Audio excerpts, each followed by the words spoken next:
So how have we got here? We began this new series by looking at the Bible's big story, one of revelation that we see in Psalm 19, and one of a full revelation in Christ in Hebrews chapter 1. The Bible's big story, on the one hand, of revelation of God saying, "Here I am," and the other of rescue, "Where are you?" It's the Bible's big story. It began with a perfect home in Genesis chapter 1. The Bible storybook described it like this: God looked at everything he had made. Perfect, he said. And it was. Perfect. No tears. No sorrow. No death. A perfect home where you got to walk with God in the cool of the day. And yet into this perfect home, an enemy comes with a terrible lie. A lie was told. Again, the Bible storybook says, and a terrible lie came into the world. It would never leave. It would live on in every human heart, whispering to every one of God's children, "God doesn't love me." The lie was told, and a choice was made. The consequences, well, they're real, and we're still living with them now. And yet the remarkable thing is that the Bible story doesn't end in Genesis chapter 3. We discover that a promise was given, that a rescuer would come. We're given a glimpse of grace in what God will do, not treating as we deserve. And we have a God who calls for every page of the Bible, just as it whispers Jesus' name, whispers God's call, "Where are you?" But then 2 Sundays ago, we saw a new beginning. Instead of things getting better, things got worse, and a flood came. There was an ordinary man who was like everyone else, but was different. And in a world where everyone was running from God, Noah is running to God. And God rescues him. Rescues him from judgment, rescues him from the flood. And yet what we discovered is that as Noah comes out of the ark, Noah needs a bigger rescue. Not from a flood, but from what's in here. What he took into the ark. And a rainbow was placed in the sky. And again, the storybook Bible says, and the first thing God did was to make another promise. I would never destroy the world again. And like a warrior who puts away his bow and arrow at the end of a great battle, God said, "See, I have hung up my bow in the clouds." And the question is, well, what direction does that bow now point? And God's war bow is no longer pointing down at his people in judgment, but it's pointing now up to the heart of heaven, to the one who would pay the price. And that's where we've come from. But now this is where we're at in Genesis chapter 11 and the Tower of Babel. And it's one of those stories that's kind of worked its way into all parts of kind of human thinking. It even made it into the Hitchhiker's Guide to the Galaxy, where what you had to put into your ear in order to understand everyone was a Babel fish. And so it's made its way. In fact, I think there's even an app that's called the Babel Fish app that allows you to understand other languages. But the setting of these familiar verses really matter. Just flick over in your Bible, if you've got a Bible open, just flick in chapter 10. And I bet you there's a little bit in you that as you look at chapter 10, you will, "I am so glad we didn't do that this morning. At least I'm so glad I wasn't the one having to read it," because it's just a list of names. And yet it is much more than a list of names. It gives us a setting of what's about to happen, and then there's another setting that happens in the end of chapter 11. But chapter 10 of Genesis is often described as being the League of Nations. It's a new beginning to celebrate. And in chapter 11, when you begin to tease out and work at it, you discover that there is much to celebrate. Here's a new beginning of culture and of gifts and of talents and people emerging. Here is humanity growing and spreading. Here is humanity fulfilling the purposes of God that we saw in Genesis chapter 9 and verse 7, that we saw in Genesis chapter 1 and verse 28, where God said, "Go increase and multiply." There's lots in chapter 10. If you slow down, that you're to celebrate. There's lots of joy. And yet, there's something missing in chapter 10. And so humanity is growing, it's spreading, it's discovering gifts and talents. And yet there is dissatisfaction, there is fear, and there is division. And ultimately, there's joy, but also emptiness. There's celebration, but dissatisfaction. There has to be more to life than this.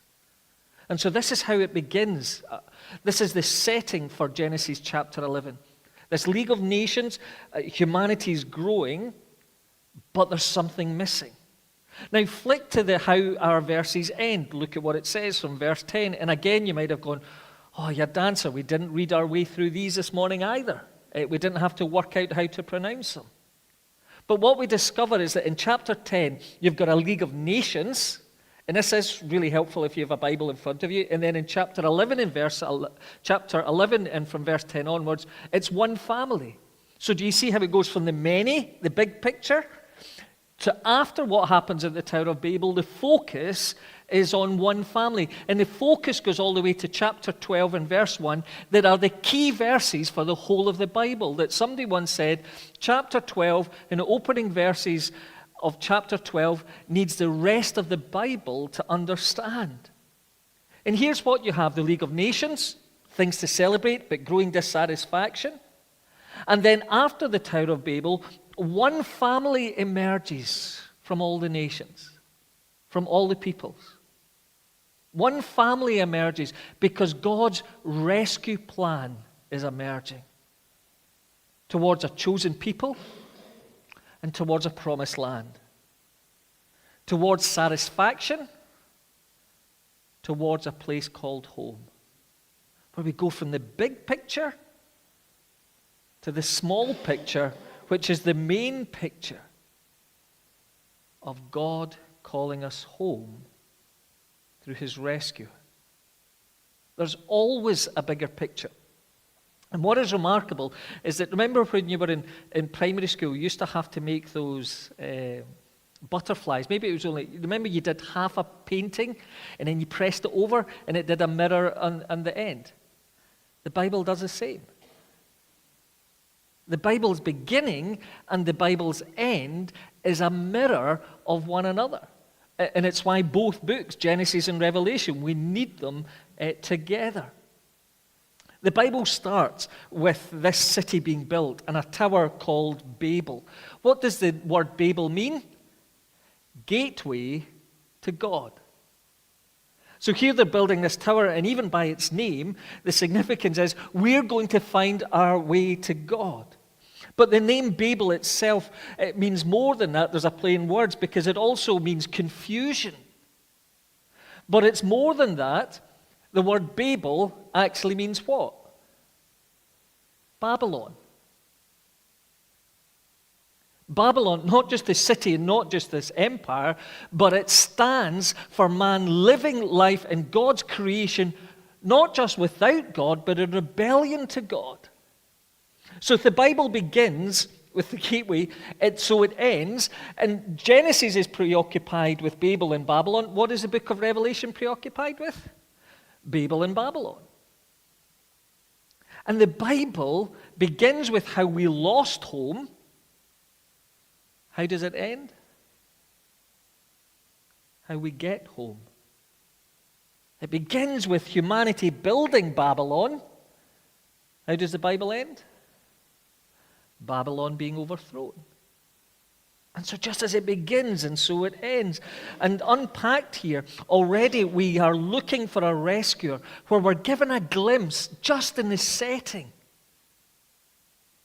Think of it for a moment. Look at what it says from verse 10. It says, these are the generations of Ham. And then you read it down, and there's Peleg, and there's Ruhu, and there's Nahor, and there's Serug, and there's Terah.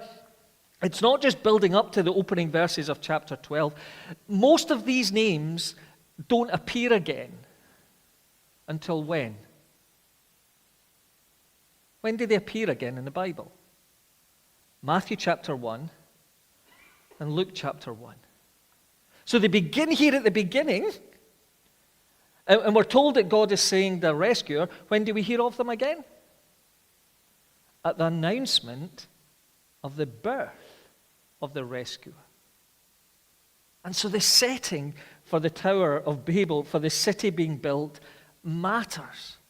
It's preparing you not just to tell you the events of what happens or the consequences, it's giving you the bigger picture that a rescuer is on its way, who's going on to undo what happens in Babel, who's going to bring significance and rescue.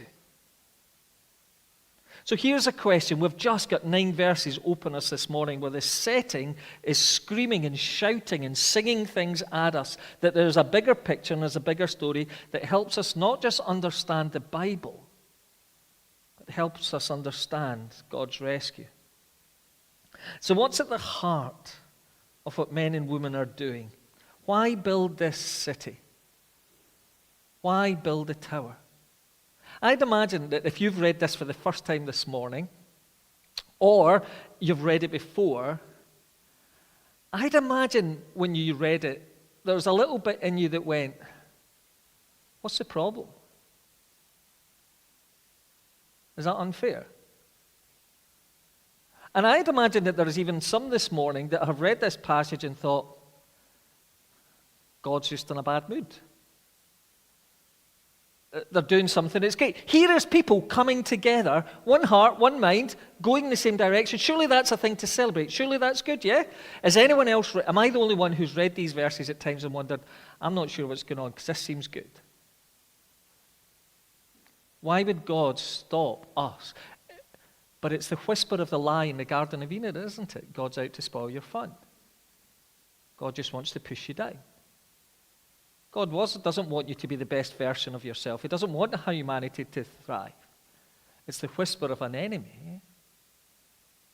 Because here is what's happening. The first thing is that it is men and women looking for significance. Look at how the verses open. It says, come, let us. And verse 4 is the key to understanding it. It's not just let us together. It's saying, let us make a name for ourselves. Look at what it says in verse 4. Then they said, come, let us build ourselves a city with a tower that reaches to the heavens, so that we may make a name for ourselves. Otherwise, we will be scattered over the face of the whole earth. Looking for significance, but without God. The second thing that they're looking for is security. They begin to build walls. And the impression is that you build walls for 2 reasons. You build walls to keep something out, and you build walls to keep something in, so that we won't be scattered. And think of what we just said at the chapter 10, that humanity is growing. It's fulfilling what it says in Genesis 9 and Genesis 1. What happens at the moment you start building a wall? There's no room. You stop growing. You say, this is enough. And what you discover here is that as they look for security, is that they know that something's not right with the world. And they know that something's not right with them. But it's easier to say that there's something wrong with out there than something wrong in here. And so they build walls. Did anyone read the article in the BBC just now about the tech giants? Did anyone read it in BBC? Have a wee read. It's interesting reading. There are other news outlets, sometimes that don't need verified. But the BBC's got this article that talks about the tech giants that we have. You know, people that are worth billions of pounds and developing technology and all, some of the kind of slightly unsettling stuff around AI. Do you know what a majority of them are doing just now? They're doing something that's called doom prepping. But what's doom prepping? So if you go to Mark Zuckerberg, what you'll discover is that underneath his house, he's built this massive bunker that would sustain him and his family in the event of some major catastrophe in the world. And the tech giant, and when people look at the tech giants going, why are all the tech giants doom preparing? Why are they doing all this? People begin to get suspicious, and that's where conspiracy and everything else comes from it. But the article's got this interesting line. It says, the major flaw of the tech giants is this. They interviewed one of the security guards and said, you know, what is it they're doing? He said, they're building this, and it's secrecy, and the builders have signed NDAs, etc.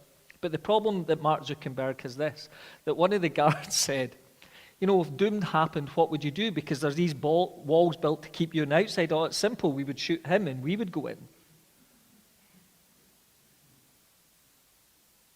But do you see the point? They're doom prepping.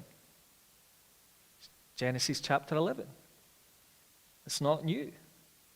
And so they're looking for significance. They're looking for security. They use shoddy materials. It's described as they're making self-made bricks and bitumen rather than stone and mortar. But at the heart of it, they're acting in sedition. They want to live life without God. They believe that you can reach up to God. It is the Scottish boast of wha's like us. And it's not as much what is being said in these verses, it is what is not being said.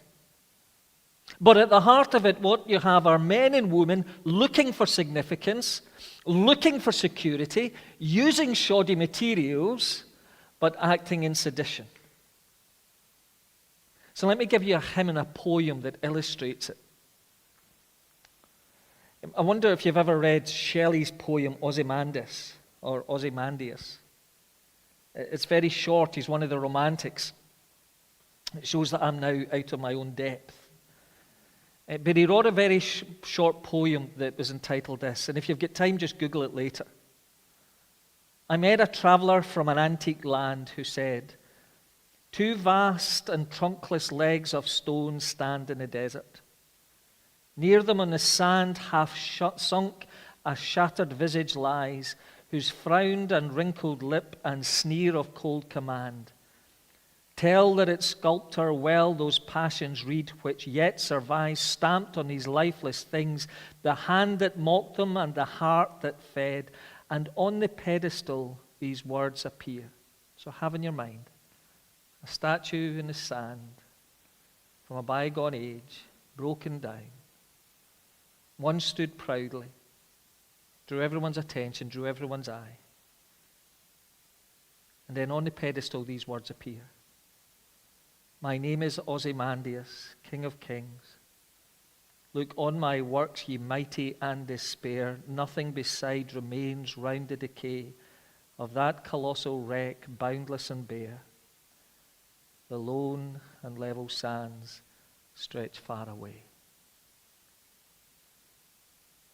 Now, what Shelley, who wasn't a man of faith, pointed to is what a hymn gets right.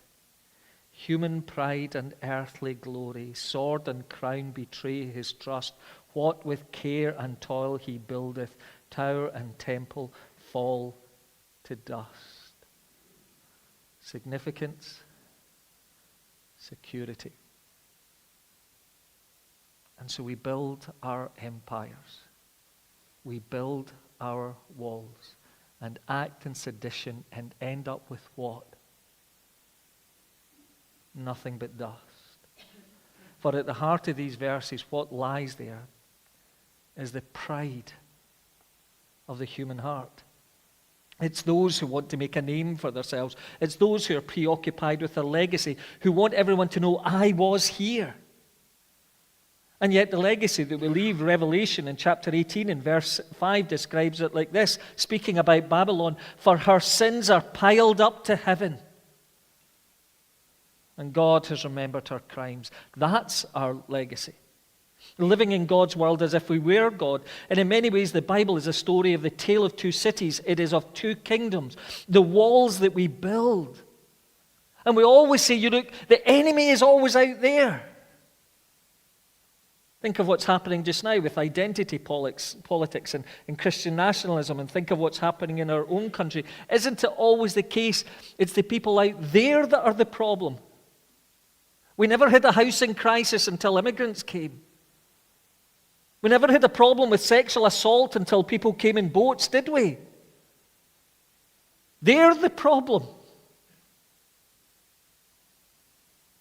There's always someone else to blame.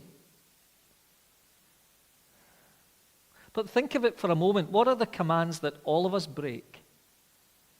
What are the commands that are being broken just as this city's walls are being put up and the tower is being made? On the one hand, they are saying there is no love for God. Look at what we can make of life without God. Imagine, said John Lennon. And yet, as we build our walls, no love for our neighbor. No love for them. And the lives that we build only seem good if self is at the center. The empire that we build, that we make, only feels good if I get to reign. And the pride of man is saying to God, God, we don't need you. We can find significance in the work of our own hands. We can find security in the walls that we bring. We can reach up to you. We can create heaven and earth. We don't need you, God. We don't need rescued. And so we build the walls and we say the problem is out there, but we never have to ask about what's in here.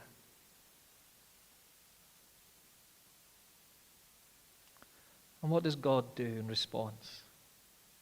What God does here in Genesis chapter 11 is that he comes down.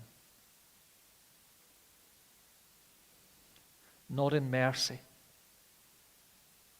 but in judgment. And he asks, have you loved me with all your heart, with all your soul and all your mind? Have you loved your neighbor as yourself? And we go, but who's my neighbor?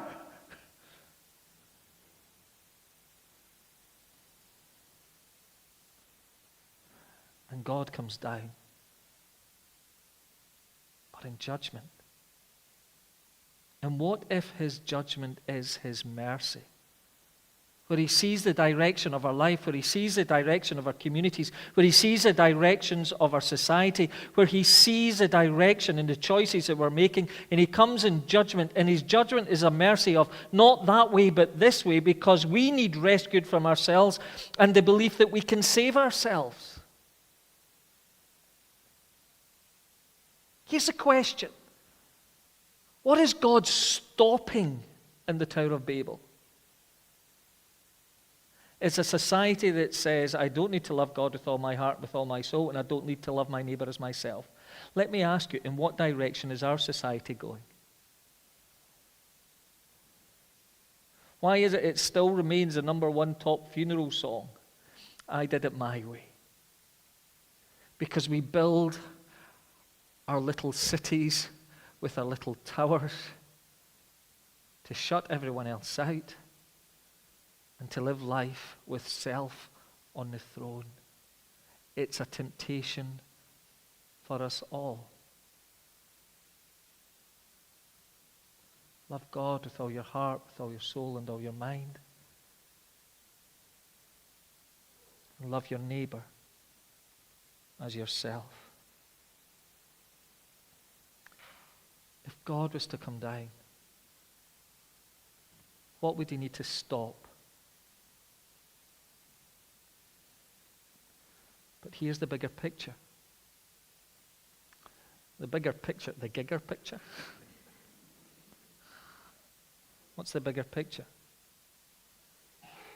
That our world is growing,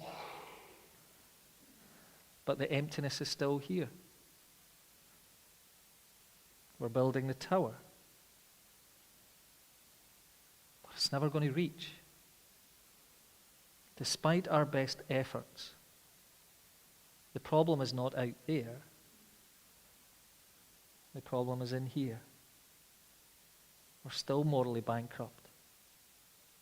What happens to every great civilization? What happened to the British Empire? What happened to the Roman Empire? What happened to the Mongol Empire?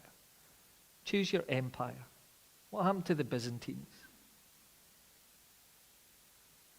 Where's Julius Caesar? Do you know how many documents exist proving the existence of Julius Caesar? 12. How many, Jesus? 25,000. Where is he? Whatever happened to Alexander the Great, who wept because there was nothing else to conquer? Despite our best efforts, we are still morally bankrupt. Because what happens to every great civilization is that it falls from within because it takes into itself the seeds of its own destruction. Your worst enemy, it's not out there, but in here. And we can build our walls. We can build our towers. But if God was to come down, what would he find? But what is God's answer? God's answer is that there is a new day coming. Zephaniah chapter 3 and verse 9 says, "Then I will purify the lips of the peoples, that all of them may call on the name of the Lord." The day of Pentecost was coming. The Storybook Bible describes it beautifully like this. It says, you see, God knew however high they reached, however hard they tried, people would never get back to heaven by themselves. People didn't need a staircase. They needed a rescuer. Because the way back to heaven wasn't a staircase. It was a person. People could never reach up to heaven so that heaven would have to come down to them. And one day it would. What happens right after these names are repeated in Matthew's gospel? It speaks about a rescue. It's why we sing, "Love came down at Christmas." Love all lovely, love divine. If you get time later, read from Matthew chapter 1 and verse 18. Where Jesus comes down, and what name is he given? Emmanuel, which means what? God with us. It speaks about a new city in Revelation 21. Think again of that butterfly. We're now at the other end.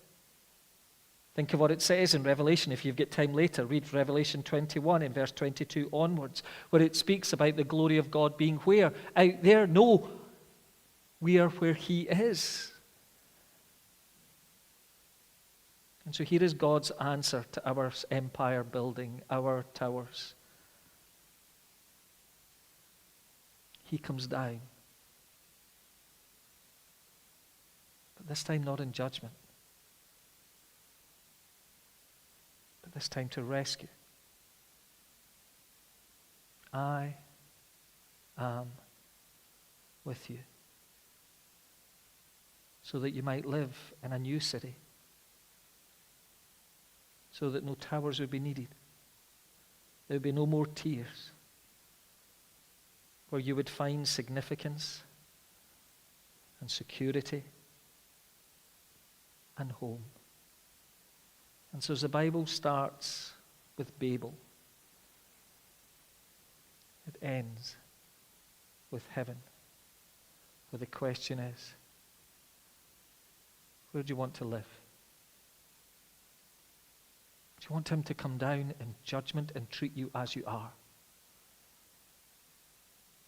Or do you want him to come down in love and grace and to take you home?